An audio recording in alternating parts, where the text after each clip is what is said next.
ஒழுக்கமா உன் பையனா வாங்கின காசை கட்ட சொல்லு. இல்லைன்னா என்ன பண்ணுவேன்னு எங்களுக்கே தெரியாது.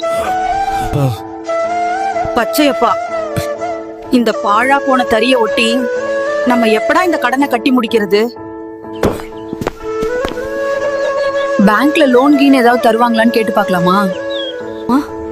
நம்மள மாதிரி ஏழைகளுக்கு லோன் கிடைக்கிற மாதிரி இருந்தா நாம ஏமா இந்த மாதிரி கந்து வட்டிக்காரங்க கிட்ட எல்லாம் கை நீட்டி காசு வாங்கி இப்படி அசிங்கப்பட போறோம்? விடுங்கம்மா, இதுக்கு நான் ஏதாவது ஒரு வழி பண்றேன். நீ கவலைப்படாத பச்சையப்பா. எண்ணி ஒரு வாரத்துல உன் கையில 5 லட்சம் ரூபாய் இருக்கும். அதுக்கு நான் பொறுப்பு. போன மாசம் நம்ம மாரிமுத்து இதே மாதிரி கடன் பிரச்சனைன்னு வந்தான்.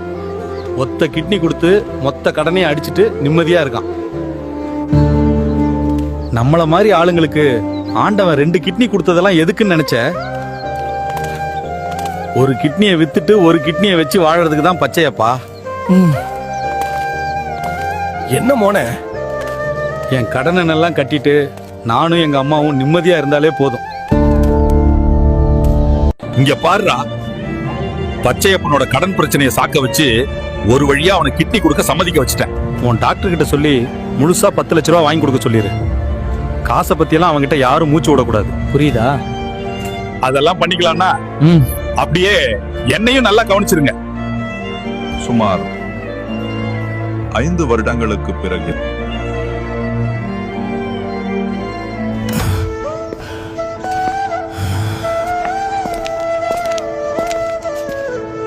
இங்க பாரு பச்சையப்பா, உன் ஹெல்த் கண்டிஷன் ரொம்ப மோசமா இருக்கு. இதுக்கு மேல உனக்கு ரெஸ்ட் தான் அதிகம் தேவை.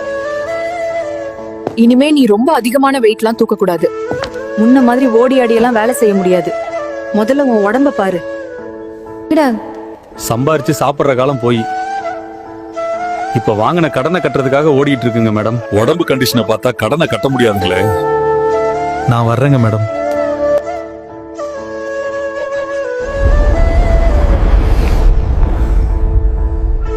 நண்பர்களே, இது ஒரு விழிப்புணர்வு வீடியோ தான். யார் மனதையும் புண்படுத்துவதற்கல்ல. கடன் பிரச்சனையிலிருந்து தப்பிக்க தேவையில்லாம புது புது பிரச்சனையில போய் மாட்டிக்காதீங்க.